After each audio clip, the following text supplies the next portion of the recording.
Project Sunflower Harmony. Chapter 16. Humans in Ponyville.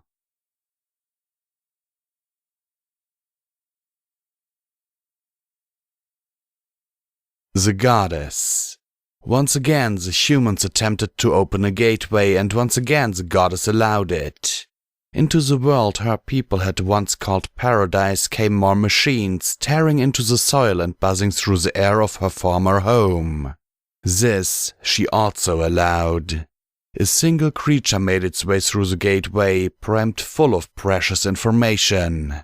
This the goddess did not allow. She stretched forth her will, and the infiltrator, the poor, butchered thing that it was caught. It struggled and writhed like a minnow in her hand. With a single ancient word, the goddess calmed it. With a delicate touch, she reached into it and soon knew everything it did. Information flooded into her, filling in the blanks of what she knew of the world on the other side of the portal. Some of the information even managed to surprise her. This next part had to be done very delicately. The infiltrator's mind was first stripped bare, leaving it a blank slate. The goddess held the knowledge before her like a giant puzzle, turning it this way and that, considering it from every angle.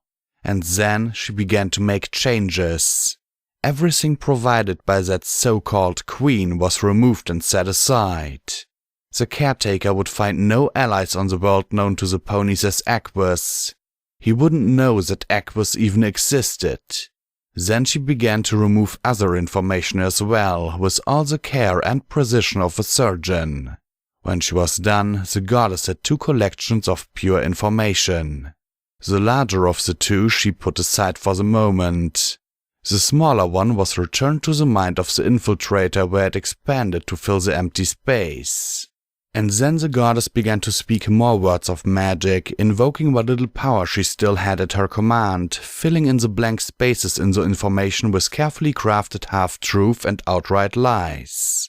The story that the goddess wove unfolded in the infiltrator's mind. It was a story of a race of inquisitive creatures driven by curiosity to explore.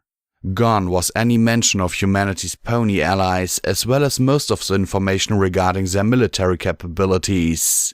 When the goddess finished weaving her tale, it created an image of a fairly harmless race of explorers who would find paradise fascinating, but who could be easily quelled should they attempt to invade. It amused her to no end that the one who had the audacity to give himself the name caretaker had been so very careless. He thought her harmless now. Tamed and shackled by the massive shields that allowed only a trickle of her magic, processed and pacified to reach the world below. Magic that was harnessed to maintain the machinery which upheld the mockery the caretaker declared to be existence. But even he couldn't change the fact that the veil between worlds was hers. Nothing passed through it without her approval. What she was doing now, allowing these humans to send their machines through, was a violation of what had once been some of her most basic guiding principles. She would never have allowed it, were it not for what the caretaker had done. That she had gone along willingly at first, even helping to create the shield that bound her, that was the part that haunted her the most all this time. The infiltrator was nearly ready to be released. The goddess studied it carefully, looking for flaws or inconsistencies in the information that it held. The caretaker knew she controlled the veil, but he couldn't be allowed to know how much she could influence what passed through it. If he discovered what she was doing, then the slow, careful work of uncounted ages would come undone in moments. But now that there was Earth and Aquas, the trap was set and the final pieces were moving into place. For the first time in longer than she could remember, the goddess could see all the way to the end. Finally satisfied with her arrangements, she let the infiltrator slip away, watching as it slid back into the world she could no longer directly touch. The infiltrator swam through the air, unseen amongst the dreamers. Its destination was a single mountain, standing tall and lonely amongst the forests. It was far beneath this mountain that the caretaker had made his home. The infiltrator passed through the stone of the mountain as if it were fog. The goddess wasted no time. Speaking words of magic carefully yet quickly, she began creating a message, once again filled with half-truths and outright lies. A message designed to manipulate a creature she had never even met in a world she could only occasionally see. It didn't take long for the infiltrator to reappear, speeding through the air towards the still open gateway. The goddess had expected this. The caretaker was a cautious sort, and the small amount of information he had collected wouldn't be nearly enough. No doubt the infiltrator was instructed to range further this time, to gather as much data as possible, even if that meant it couldn't return quickly. As the infiltrator passed through the gateway, the goddess once again caught it. It amused her to note that its instructions had been changed exactly as she had hoped.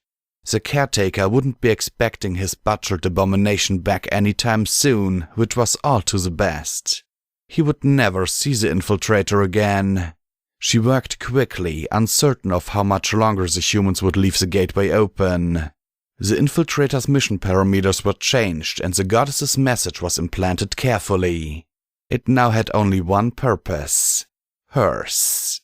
Once again, she released the infiltrator. It shot through the gate, single-minded and determined to fulfill her will. "Blessings be on you," the goddess whispered. "Forgive me for what I've done." All she could do now was wait. Wait for events to unfold, wait for the vessel that had been prepared for her. Soon, if fate was kind, she would walk her world again.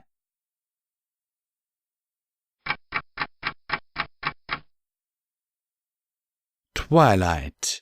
The sun was fading and so was twilight. She put the book aside with a sigh and rubbed at her dry, tired eyes with her fetlock. So much information and so little of it actually helpful in any way. She now knew more about the dream realms than most ponies alive, having read through nearly everything the Royal Library contained on the subject, and she still felt no closer to actually visiting the place than she had when she'd started. Each night, Twilight had tried to reach the correct state of mind, and each night she failed. Trixie Lulamoon had achieved it on her very first try, which struck Twilight as monstrously unfair, but at least the other mare had been kind enough to give her a tip on how to get there herself. "Twilight, it's time!" Spike called from the far end of the apartment Twilight was staying in. Twilight sighed and placed the book on meditation techniques that she'd been reading back on the stack next to her. It was one she'd read already, but it had seemed the most logical and helpful of the bunch, so she had been skimming through it to see if she'd missed anything that could be helpful. "Thanks, Spike." She got up and stretched, trying to work some of the kinks out of her back. The little dragon walked over and gathered up some of the books she'd just set aside, no doubt to put it away. On impulse, Twilight gathered him up in a hug and nuzzled him on the cheek. "You've been such a great help to me this week." "Aw, come on," Spike protested, blushing as he half-heartedly pushed her head away. "No, I mean it," Twilight said as she let him go. "I know I take you for granted sometimes, but you've been really a fantastic help. It really means a lot to me." Spike waved dismissively as he looked away, but he wasn't able to hide his smile. "Someone has to make sure you eat when you're on one of your study binges." "And I appreciate it," Twilight said as he ruffled his spines. Spike battered her hoof away. "Hey, I just got those straight." He re-straightened his spines. Thanks, Twilight, but you'd better get going if you don't want to be late."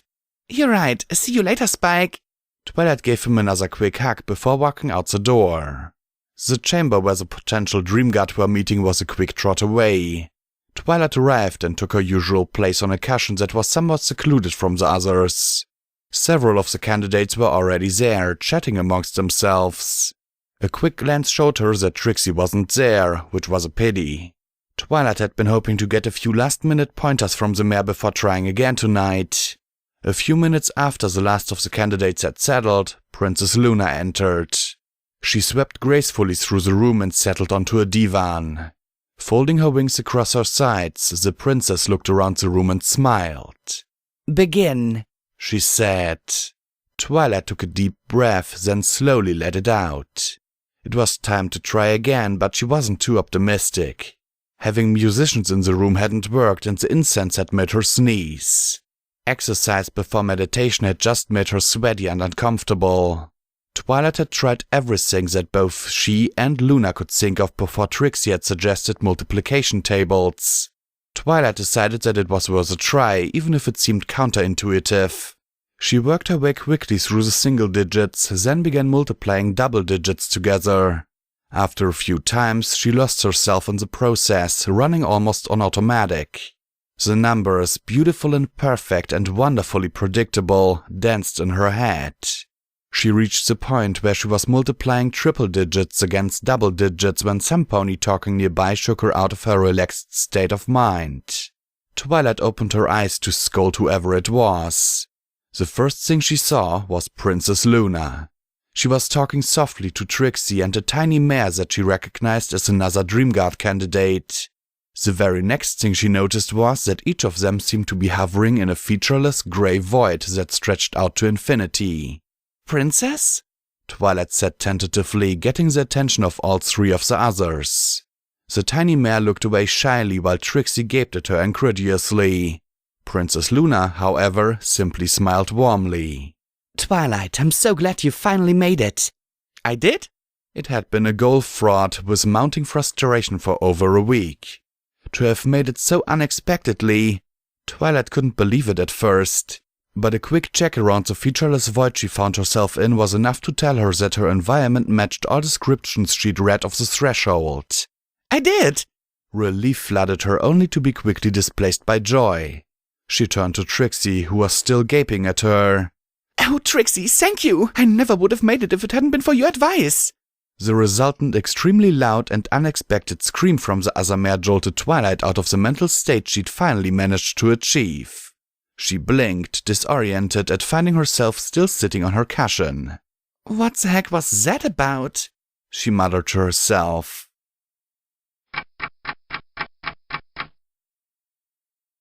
Erin.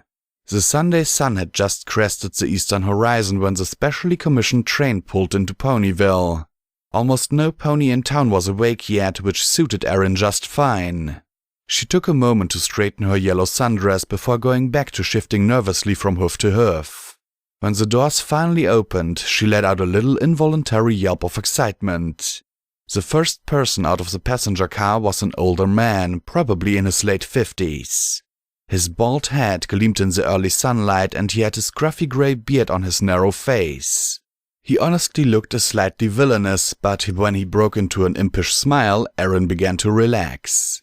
Miss Sunflower, I presume? The man said, approaching with his hand stretched out. Erin giggled and held out a hoof, which he took. I'm Jerry Mellon. I'm the head of this little gang of interdimensional explorers. Yep, I'm Sunflower, Erin said. You can call me Erin if you like, it doesn't matter to me. How was the trip? Hectic at first. The ponies shuffled us through the palace and onto the train before we could even blink. Though they were nice enough to carry all of our gear for us. He clapped his hands. Oh, that reminds me. A few of these boxes are for you. Maggie Hansen asked us to deliver them for you. Awesome! That's got to be all the stuff I ordered. Erin's grin melted into a concerned frown. At least I hope that's all of it. It makes a stack as high as I'm tall, Jerry said, eyes twinkling. I have to admit, I'm curious as to what all this is. Erin winked. It's a surprise for the ponies. While the two of them had been talking, several men and a few women exited the train. They were busy looking around, whispering animatedly to each other while pointing out various buildings and landmarks. Jerry saw her looking and chuckled. I suppose I should introduce the gang, he said, then whistled sharply to get everyone's attention. Over here, guys! Erin looked them over as they approached.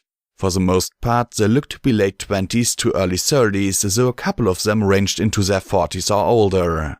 They all wore comfortable, casual clothes that would probably have Rarity wringing her hoofs in disappointment, but which Applejack would approve of as sensible enough for a hard day of work. Jerry ran through the names far too quickly for Erin to remember. Only a few of them stuck in her head during that first introduction.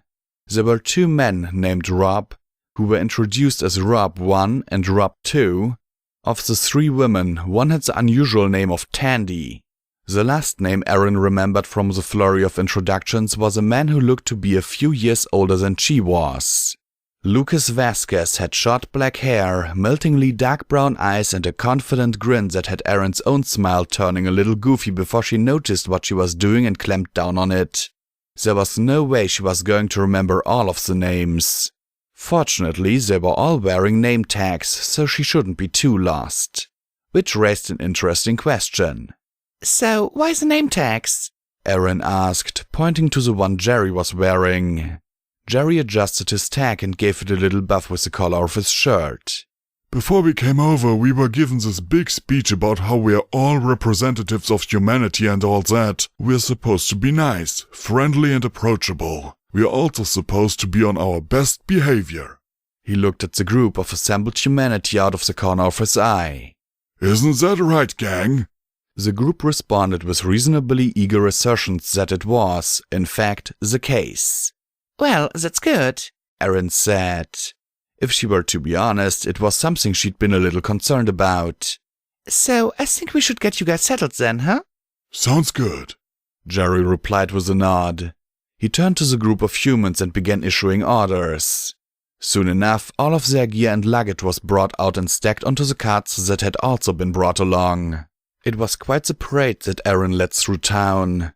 First to the Moondrop Inn, where she'd reserved rooms for them all. Unfortunately, there had only been 4 rooms available, so they would have to pack 2 or 3 to a room. Not a problem, Jerry said when she told him that. We expected a little bit of hardship. After the gear had been stored, Erin guided the group to her home, where they dropped off her new purchases in her living room. The Ponyville Town Hall was their next stop. Along the way, Erin pointed out various interesting shops as well as some of her favorite places to eat. The occasional pony who was awake early enough all had the same basic reaction, stopping and staring in amazed bewilderment at the troop of humans marching through their small town. Maya Mare was waiting for them, adjusting her collar and smiling professionally as the group approached. Erin and the other humans stopped a short distance away. Welcome, everyone, the mayor said. Welcome to Ponyville. Pinkie Pie. The start of the day for a baker was different than the start of the day for most ponies. The sky was dark when the cakes got out of bed for work, and it was still dark by the time the first of the new bread was coming out of the ovens. Granted, as an apprentice baker, Pinkie didn't have to work that early most days, though she tried to get up early anyway in order to help the cakes with the twins, even on her days off. The cakes weren't so lucky. Every day for them was long and tiring. Pinkie knew in her heart that the only thing that kept the two of them going was the sincere love they had for their jobs and their even deeper love for each other. Pinkie's usual job in the morning was to assist with the baking and to clean the shelves. The second part was one of her most favorite jobs ever, as cleaning the shelves often meant she got to gobble down the rare unsold pastry. The cakes had heard of other bakeries selling day-old wares, but they wanted no part of it. It was fresh or nothing at Sugar Cube Corner. Thus it was that she took care of her chores and her breakfast simultaneously, which was the best way to work as far as Pinkie Pie was concerned. Today was one of those days that Pinkie had agreed to work in the morning. Not that she minded. After her initial frenzy of cleaning, the cakes would usually put her on the register. That meant that she got to greet every pony who came in. Not to mention every donkey, cow, mule, and, just recently, human. Pinkie was nudged from her reverie by a pair of voices from a nearby table, one of them mentioning humans. She looked over to see Daisy and Lily enjoying a snack. Since there were no customers in line, Pinkie took that moment to nonchalantly slide over for a little eavesdropping. They wanted to put one of those things on my shop, Lily was saying. As if I'd let them do that, she scoffed and added. I sent them on their way, of course. I let them do it, Daisy said, which caused Lily to splutter a little. Why would you do that? Good question, Pinkie exclaimed, momentarily forgetting that eavesdroppers aren't supposed to participate in the conversation they listen in on. The two startled mares turned to look at her. Pinkie smiled and slowly backed away to find a new place where she could be unobtrusive while still being close enough to listen in as their conversation started back up. Because they'll be paying a monthly fee of 20 bits to any pony who lets them set one up, Daisy replied after a few seconds. She rolled her eyes. I mean, business is good, but extra bits for doing nothing is always nice, so I guess it will be using some of my electricity. Lily's mouth had been hanging open all through Daisy's explanation. She shut it with a snap. Nobody told me they were offering money for that. And how long did you let them talk before you slammed the door in their face? Daisy asked, grinning. Lily's face turned lemon sour. Okay, point taken. But what do these things even do? I don't want some weird bit of human stuff hanging off of my shop, especially when it's also my home. Daisy shrugged and sipped her coffee. I think the one in charge said it was a wireless network. I guess it works a little like radio? Wait. Lily waved a hoof, frowning. You mean it's just for human radio broadcasts? I guess so. Daisy shrugged. I don't really know, but it seems likely. A pony named Radio Wave was with them. I guess he's from Manhattan, where he works on radio towers. Lily perked up at that. Oh, is he cute? Daisy giggled at that. Pinky, who was busily pretending to clean a non-existent dirty spot from a nearby countertop, didn't bother correcting their misunderstanding about the wireless network. This was partially because she didn't want them to know she'd still been listening, but mostly because she had no idea how to explain what it really was. Some customers came in, and Pinky had to stop her eavesdropping so she could take their order. By the time she'd gotten them their food, Daisy and Lily had finished up and were already halfway out the door. With a sigh, Pinky got back to her chores. The humans sure had stirred things up, Pinky reflected. Pinky stopped mid-chore, tilting her head as a thought struck her. Ponies had herds. A group of bears, she knew, was called a sluice. And beavers had colonies. Birds had flocks and wolves had packs. And, of course, every pony knew that a group of alligators was called a congregation. But she had no idea what a group of humans was called. Pinky made a mental note to ask Sunflower when she saw her next. This led her to think over her plans for the party she was going to throw for the humans before they left. And time, like it sometimes did, played that game where it suddenly went by much too fast, and before Pinky even knew it was lunchtime, there was Mrs. Cake tapping on her shoulder. There was probably some calculation that explained how quickly time flew by when you were having fun and by what amount. There was probably some complicated mathematical equation that would allow a pony to figure out exactly how much fun you were having by how quickly time passed, and vice versa. Twilight would probably know, but she was still in Canterlot learning how to be a dream poker, though her latest letter said she'd be coming back tomorrow. Pinky realized that she was forgetting something. A second nudge on her shoulder reminded her what it was. Yes, Mrs. Cake? Pinky asked, blinking up at the older mare. Time for your lunch, dearie. You can take the rest of the afternoon off. The mare replied with a very special smile.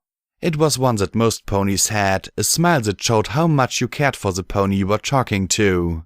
Mrs. Cake had gotten really good at that one now that she was a mom. Pinky smiled back, trying her best to match Mrs. Cake's. And since she loved Mrs. Cake very, very much, it was pretty darned close. Okie dokie, I'm gonna go get Mr. Hagglebunny and head out. Mrs. Cake's smile became a little stiff. If Pinky hadn't known better, she'd have sworn that the older mare was maybe just a bit creeped out by her new friend. Okay, Pinky, you have fun. Mr. Hagglebunny was on his nightstand, looking especially dapper in his new clothes. Rarity had taken one look at Pinky's amateur sewing job, which had the tablet nearly falling out of the front of Mr. Hagglebunny's overalls, and had immediately insisted on fitting the stuffed rabbit with a new pair out of dark blue denim. Now the tablet was all nice and snug, all cuddled up on the plush bunny's tummy, the wire for his charger exiting out of one of his pockets. Pinky poked him and whispered, "Time to get up!" in his ears and unplugged him. She put him on her back, went downstairs, and was soon out in the clear afternoon sun of Ponyville. The market was bustling, though not as much as usual. Many ponies had filled up their houses with food the previous week, when the papers had convinced them that a massive wave of changelings was about to conquer all of Equestria. When that turned out not to happen, there were quite a few ponies trying to hide their embarrassment about having filled up their spare rooms with as much food as they could get their hoofs on. It had been good for the market ponies and farmers, though. Still, there were plenty of ponies shopping, and Pinky was wearing herself out waving to all of her friends who, of course, was every pony. Mr. Hagglebunny got a few odd looks, but then he usually did. Pinky was a mare with a mission today. 2 days ago, she found out that Sunflower was coming back from Sweet Apple Acres and spending the afternoon in the movie theater, which was suddenly and mysteriously closed for business. When Pinky had asked her about it, Sunflower had simply winked and said, "It's a surprise." Pinky loved surprises, usually. But that was only for surprises that were actually a surprise. To know about a surprise but having to wait for days and days to find out what it actually was made Pinky's brain itch. She just had to know. And so today was the day for finding Sunflower, turning on the puppy dog eyes and pestering her until she spilled the secret. It was the only tactic Pinky had left. Nothing else had worked, not even a box of freshly baked snickerdoodles. "I wonder if Sunflower is done with her work at Sweet Apple Acres?" Pinky asked Mr. Hagglebunny. "If she did, then she's probably at her house. Oh, I hope she's learning all sorts of cool Pony stuff out there. I wonder if I could teach her some of my own tricks." Slumped lazily across her back, Mr. Hagglebunny's silence spoke volumes. Pinky sighed. "Yeah, you're right," she said. "I'd better let her get the basic stuff down first. Thanks, Mr. Hagglebunny." The rabbit on her back made that bing sound that let her know that he had been listening. After a few seconds, his somber voice said, I'm sorry, Pinkie Pie. I didn't quite catch that. "Oh, don't worry about it," Pinky said. She continued on her way at a steady walk. She would have tried her usual pronking, but Mr. Hagglebunny didn't have the best grip strength in his plush little paws. She found Sunflower standing outside of her house for some reason. The mare was across the street, standing in the shade of a tree, staring up at her roof with her half-lidded eyes. The weird little smile on her face looked a little like the one a pony got when they were looking at the last cupcake in a box and no pony else was around to take it first. When Pinky got closer, she noticed that her friend was humming a tuneless little song. Pinky sidled up next to Sunflower and looked where she was looking. There were several humans up on the roof and, as far as Pinky could tell, all of them were male. A couple of them weren't wearing shirts, which Pinky found strange. She'd never seen a half-clothed human before. But Sunflower had grown up seeing humans, so that couldn't be what she was so interested in. Pinky decided to ask her. "What you looking at?" Pinky asked brightly. "Gah!" Sunflower replied, jumping in place. She blinked and then she said, "Pinky! Yup, you startled me. I wasn't trying to." Pinky tilted her head at her. "You didn't notice me walk up next to you?" Sunflower blinked a couple more times, then cleared her throat and looked away while she scuffed the ground with a hoof. No? Oh!" Pinky considered that for a moment, then shrugged. It probably wasn't important. "So what were you looking at?" "Nothing," Sunflower yelped. Then she cleared her throat. "Nothing. I was just, trying to figure out how much work was left on the solar tiles." Pinky used her own peepers to ponder the problem. "Looks like they're a little over halfway, Sunflower," she said. "That means they'll be done by this weekend probably, right?" Sunflower sighed. "Yeah, I suppose." She glanced up at the shirtless humans on the roof and muttered, "It was fun while it lasted, I guess." Pinky frowned as she looked at the humans. Sunflower had said fun. Something about the other humans being here was fun. Something about them leaving made Sunflower a little sad. She watched as one of the humans, a darker-skinned one Pinky knew as Lucas, stretched his arms over his head and rubbed a shoulder. He certainly had some clearly defined muscles and a distressing lack of body fat, she noted. Next to her, Sunflower let out a little sigh. Gears turned in Pinky's head and eventually it clicked. She had just figured out why Sunflower was sad.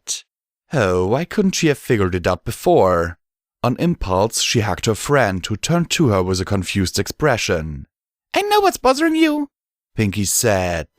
Sunflower's eyes got really big for half a second, so Pinky hurried to add, "Maybe we can invite some of the humans to stay here so you don't have to be the only human in Ponyville. What do you think?" Sunflower looked confused for a second, then smiled. "Not a half-bad idea, Pinky, but I don't think these particular ones will want to stay." Pinky's ears drooped. "Oh, well, maybe some new humans will show up and want to stay. You can have all sorts of human friends, so you won't be lonely." The smile that broke out on Sunflower's face warmed Pinky's heart. It didn't hurt that she also found herself on the receiving end of a fierce hug from the other mare. I'm never lonely in Ponyville, Pinky, Sunflower said. How can I be? You live here. Pinky's heart swelled with joy and her smile got so wide her face could barely hold it at all. So anyway, Sunflower said, I've been thinking about that surprise and I decided I'd show you as long as you promise not to tell any pony else. Pinky, who by this point had forgotten all about her super important mission, gaped at the other mare for a moment. Then she let out an ear-sundering shriek of pure joy and jumped in the air, doing a double backflip before landing back on her hooves. You will? Sunflower glanced at her back, where Mr. Hugglebunny had landed during Pinky's sudden outbreak of gymnastics. Yeah, sure. Hooray! Pinky cheered. And then, just to show she really meant it, she did a cartwheel. Sunflower giggled. As a reward, I will allow you to carry Mr. Hugglebunny, Pinky said. Oh, I couldn't, Pinky put on her serious face. I have another reason, she said in her serious voice. What's that? I feel the need to do a lot of bouncing and he can't hold on that well. Sunflower chuckled. Got it. The two of them made their way to the movie theater with Sunflower walking and Pinkie Pie pronking along joyfully. They didn't talk much, though that might have been because Pinkie was humming a cheerful little ditty to herself. It was a song she'd been working on for a while, but she didn't have all the words to yet. When they reached the Ponyville Theater, Sunflower knocked. After a minute, the dark gray stallion who owned the place opened the door. Hi, Mr. Lantern, Pinkie said, waving. The other pony broke into a wide grin. Hullo, Pinky, Shadow Lantern replied in his Trottingham accent. And Miss Sunflower. Was hoping you'd be back today. I was. The electrician pulled an all-nighter and the work ponies got everything else set up this morning. Sweet as popcorn. I was just about to fire it up for a test. You can be my first audience. That's great. Sunflower tipped Pinky a wink as they followed the stallion inside. You're gonna love this. Sunflower led her to the theater seats where she sat down and faced the screen. Mr. Hugglebunny got his own seat on Sunflower's left side. Pinky didn't join them at first, instead looking around and trying to figure out where the surprise was. Sunflower nudged her in the ribs. Pinky, sit down. But what's the surprise? Sunflower rolled her eyes and patted the seat next to her. You're about to see it. It clicked and Pinky felt a little slow for not realizing earlier. You brought a human movie. Sunflower snickered at that. Not exactly. The lights went out. There was a click, a hum, and then music. A sepia-toned lion inside a circle with writing on it showed up on the movie screen. The lion roared, but without any of the flickering images or fuzzy sounds that Pinky was used to when watching a movie. In fact, this image looked almost as clear as the screen that Sunflower had given to them to watch movies on. As the lion roared, Sunflower leaned over and whispered, I brought a whole bunch of movies and a digital projector with wireless remote speakers too. The lion faded away and the title screen came on. The Wizard of Oz, Pinky read aloud. I figured this would be a good movie to show every pony on the first human movie day, Sunflower said. Pinky, overcome with emotion, smiled at her friend and then gathered her up in a big hug. Oh, I love you so much, Sunflower. Giggling, Sunflower hugged Pinky back before giving her a little push. Oh, just watch the movie, you silly filly. Pinky did so. After a few minutes, she asked, So I'm guessing the cow doesn't have any lines? Sunflower just laughed. Changeling. The changeling sat up expectantly in its tiny cell. Someone was coming. Someone with an aura both sharp and somehow warm. Someone who, unlike the guards it could sense on the other side of the 6 steel door, actually wanted to be here. It was a familiar aura, one the changeling was surprised to find it was eager to be near again. The door opened, allowing the human named Raka into the cell. She looked around with a disdainful sniff. I see they've at least brought in some furnishings, she said. It was true. The bench that had been the only furniture had been replaced with a low couch. There was also the addition of several cushions on the floor, big enough for the changeling to curl up and sleep in. The guard who had dropped them off had mentioned that they were dog beds. He had seemed oddly disappointed when the changeling had simply thanked him for them. They were oddly comfortable. The red one was its favorite. Yes, The changeling said. It hopped off the bench and gestured towards it with one whole riddled hoof. please, make yourself comfortable. Are you sure? The changeling nodded. I'm just as comfortable on the floor as I'm on the bench. It said. Well, thank you. Raka sat down. Then she regarded the changeling curiously for a few minutes. So, can we pick up where we left off yesterday? If you wish, The changeling said. Answering a few questions in return for being treated well seemed a fair trade after all. First things first, though, I can't keep calling you Changeling, so I decided to give you a name. The changeling blinked. Why, I told you about my designation, didn't I? You did, but it's a mouthful. Having a simple name to call you by is just easier. The changeling considered this, then nodded.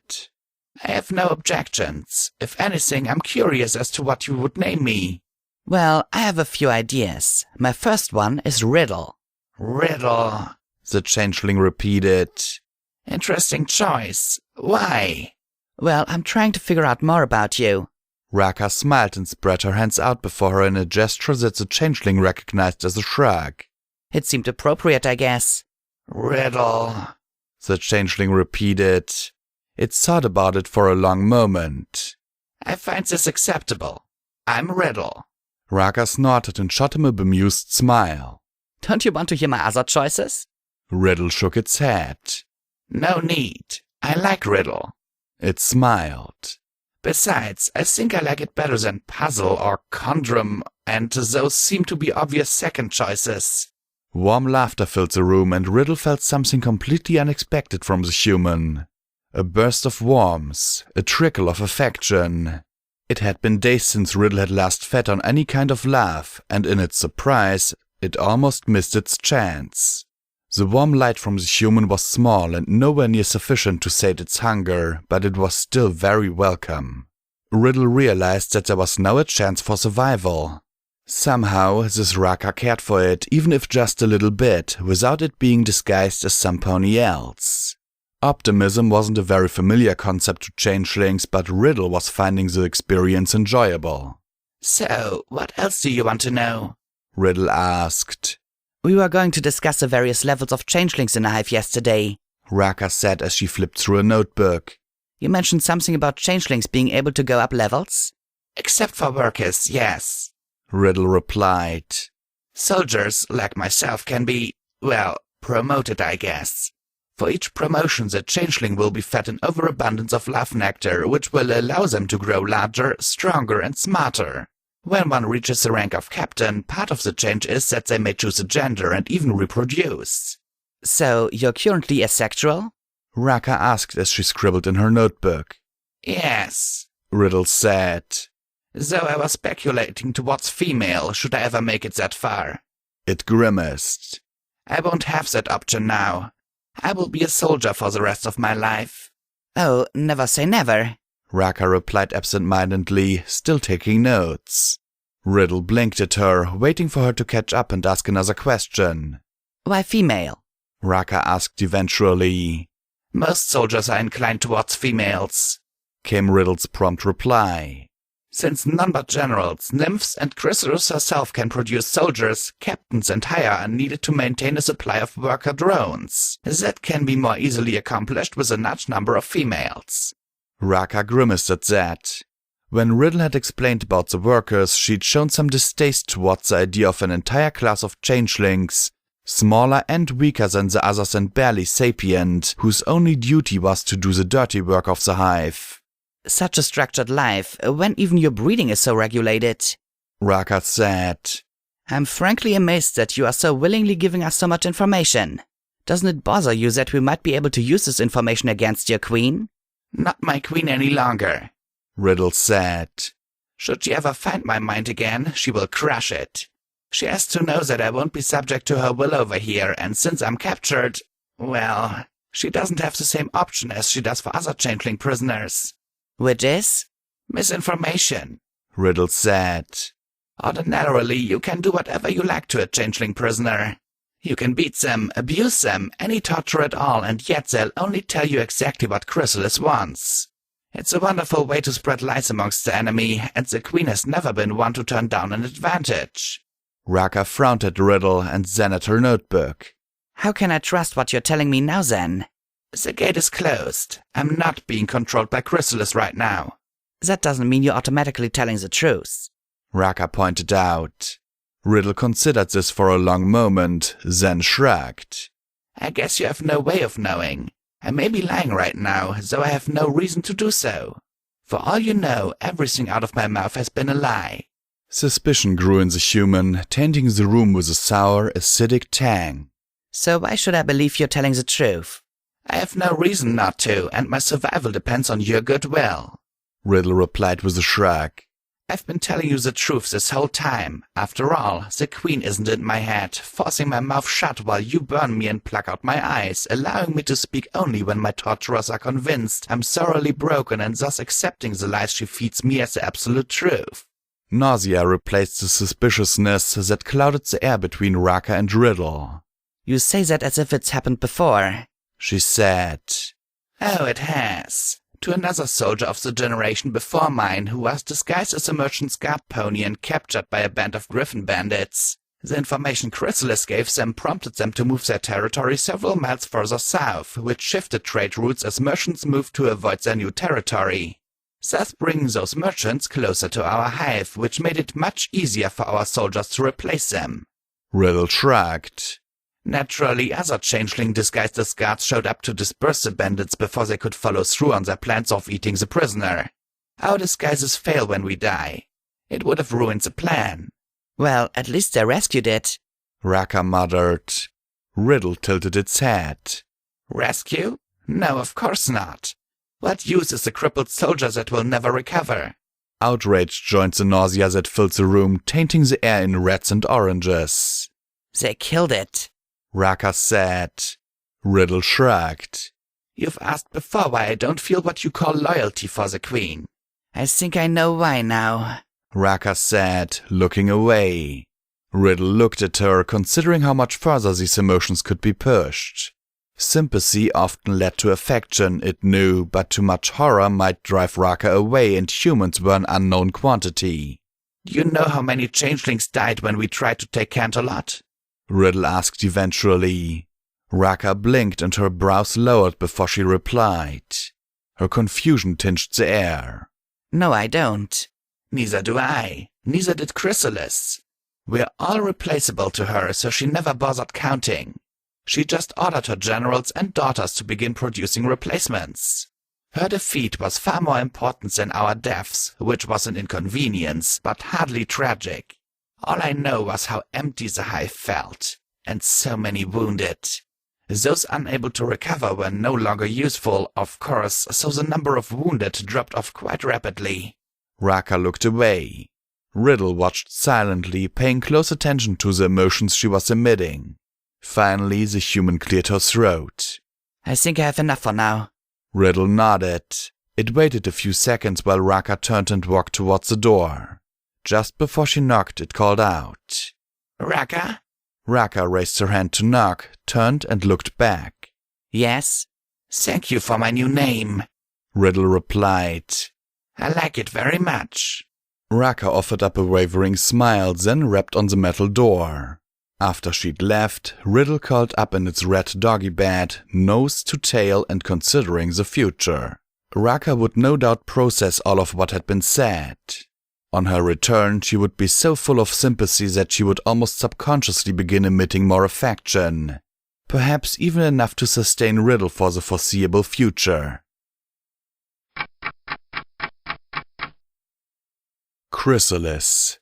If it were to be mapped, the hive of the changelings would look a little like an enormous cone. The bulk of it was underground, with a few disguised openings in the dry, hilly countryside that made up the area the ponies called the Badlands. The higher up one was, the higher rank they were. Generals and the 6 princess nymphs lived on the top layer, with hugely opulent chambers. Officers made up the second level. Their chambers were much more Spartan, but they didn't have to share. One level further down was where the common soldier lived, huddled together in large rooms when they slept. Workers had no need for sleep, so they had no rooms of their own. Instead, they simply worked until they died.